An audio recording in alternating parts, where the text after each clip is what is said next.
जय मसीह की। एबीएस में आप सभी लोगों का स्वागत है। इन दिनों में हम गिनती के पुस्तक से पढ़ रहे हैं और आज हम 14वें अध्याय का अध्ययन करेंगे। आइए बाइबल निकाल लीजिए। दूसरा वचन।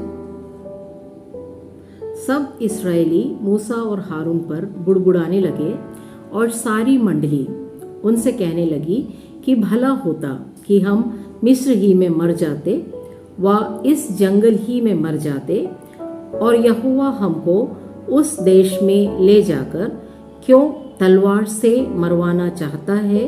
हमारी स्त्रियां और बाल बच्चे तो लूट में चले जाएंगे। क्या हमारे लिए अच्छा नहीं कि हम मिस्र देश को लौट जाएं।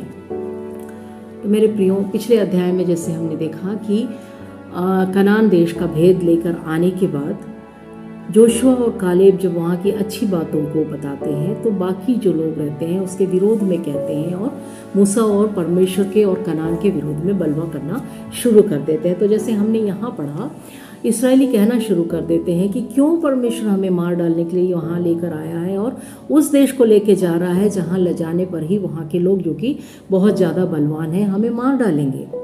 क्या हमें नाश करने के लिए परमेश्वर लेकर आया? इससे तो बेहतर है कि हम वापस मिस्र की ओर चले जाएं और हम अपने लिए एक नया लीडर, चूंकि मूसा उनका लीडर था तो उसके सामने वो लोग कहते हैं कि हम अपने लिए एक नया नेता या एक नया लीडर चुन लें और उसके साथ हम मिस्र की ओर वापस चले जाएं। परमेश्वर जब इस बात को सुनता है तो वो बहुत ज़्यादा क्रोधित हो जाता है। मूसा और हारून तुरंत मुंह के बल गिरकर परमेश्वर से निवेदन करने और लोगों से समझाने के लिए या बताने की कोशिश करते हैं। ठीक उसी समय जोशुआ और कालेब अपने वस्त्रों को फाड़ते हैं और उनसे कहते हैं कि जो देश परमेश्वर हमें देने पर है वो वास्तव में बहुत ही ज़्यादा आशीषमय है और हमें वहाँ जाने की आवश्यकता है, और परमेश्वर उस जगह को ब्लेस करके हमें दिया है। उस देश में दूध और मधु की धारा बहती है और वहाँ जब हम जाते हैं तो वास्तव में हम आशीषित होंगे और परमेश्वर का सानिध्य हमारे साथ है, इसलिए हम उस जगह को जीत सकते हैं। इसलिए सिर्फ तुम इतना ही करो कि परमेश्वर पर विश्वास करो, उसका बलवा ना करो। लेकिन इस्राएली इस बात को नहीं मानते हैं और फिर से वो चिल्लाने लगते हैं कि हम मूसा के बदले एक दूसरे नेता को लेकर वापस मिस्र की ओर चले जाएं जहां से परमेश्वर हमें लेकर आया है।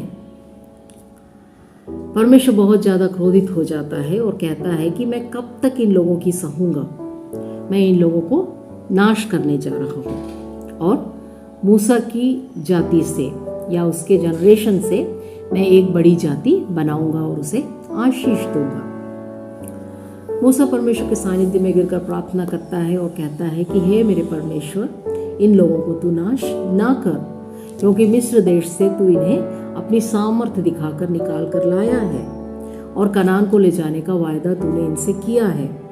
अब यदि बीच राह में तू इन्हें खत्म कर देगा, नाश कर देगा, तो मिस्र के लोग जो ये सुन चुके हैं कि तू उन्हें कनान के लिए लेकर आया है, वो क्या कहेंगे कि परमेश्वर उन्हें बीच रास्ते में लाकर मार डाला या नाश कर दिया और उन्हें उस वायदे किए हुए देश तक नहीं पहुंचा पाया। तो हे मेरे परमेश्वर, तू ऐसा मत कर, उनसे ही तू बड़ी जाति बना। परमेश्वर कहता है, मूसा तेरे निवेदन के कारण, तेरे विनती के कारण मैं ऐसा करूंगा, मैं उन्हें क्षमा करूंगा। लेकिन निश्चय है कि जिन लोगों ने मेरा बलवा किया है और जिन लोगों ने मेरे इतने चमत्कारों को, आशीषों को देखने के बाद भी मुझसे अविश्वास किया है, वो किसी भी रीति में कनान में प्रवेश करने न पाएंगे। और जब तक वो लोग इस जंगल में मर ना जाए, खत्म ना हो जाए, मिट्टी में ना मिल जाए, तब तक उनका जनरेशन यहीं पर चरवाही करते हुए घूमेंगे और उसके बाद ही उन्हें कनान में मैं लेकर जाऊंगा।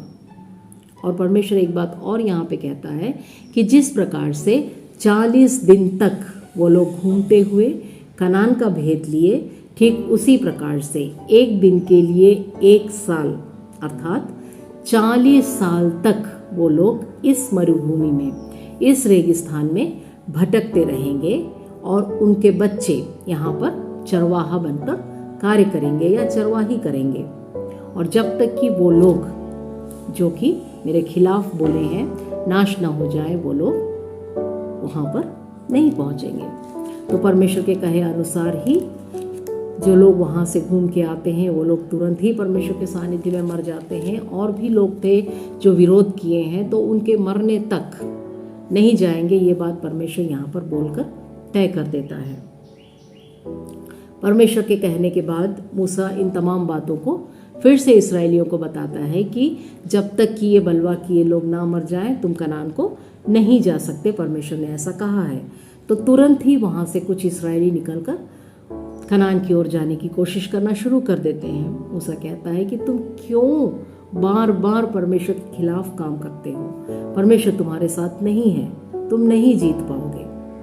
और देखिए आखिरी वचन यहाँ पे बताता है 44 वचन, परंतु वे ढिठाई करके पहाड़ की चोटी पर चढ़ गए, परंतु यहोवा का वाचा का संदूक और मूसा छावनी से न हटे। तब अमालेकी और कनानी जो उस पहाड़ पर रहते थे उन पर चढ़ आए और होर्मा तक उनको मारते चले आए। अर्थात ये लोग फिर से परमेश्वर की आज्ञा को ना मानते हुए कनान में जाने का कोशिश करते हैं और हारते हुए वापस आ जाते हैं। तो मेरे प्रियो, ये अध्याय हमें इतनी बातों को बताता है। तो यहाँ से जो सीख हमें लेने की आवश्यकता है वो ये है कि इस्राएली लोग जिन्हें कि परमेश्वर ने वायदा करके मिस्र से लेकर कनान ले जाने के लिए लेकर आया, उनके साथ रहा, उनके खाने पीने के हर एक बातों का इंतजाम किया, उनके लिए कई चमत्कारों को किया, वो लोग बार बार परमेश्वर से बलवा करते हैं, परमेश्वर की निंदा करते हैं, परमेश्वर का अविश्वास करते हैं। इसलिए परमेश्वर कहता है कि वो लोग जो मेरा विश्वास नहीं करते वो लोग नाश हो जाएंगे, उसके बाद ही मेरे वायदे किए हुए देश में वो लोग या उनके बच्चे अपना कदम रखेंगे। मेरे प्रियो, हमारे जीवन में भी हमें इस बात को देखने की आवश्यकता है कि क्या हमारे जीवन में इतने सारे चमत्कारों को देखने और अनुभव करने के बाद कहीं अविश्वास तो नहीं आ गया है। यदि हमारे अंदर अविश्वास पनप रहा हो तो उसे परमेश्वर के किए हुए चमत्कारों को स्मरण करते हुए, अपनी गलती का क्षमा मांगते हुए हमें परमेश्वर के विश्वास में और उसकी आज्ञाओं में आगे बढ़ने की आवश्यकता है। तो मुझे उम्मीद है कि आप भी मेरे साथ इस अध्याय को पढ़ चुके होंगे। आज के लिए इतना ही। अपना ख्याल रखिएगा। परमेश्वर आप सबों को आशीष देंगे। जय मसीह।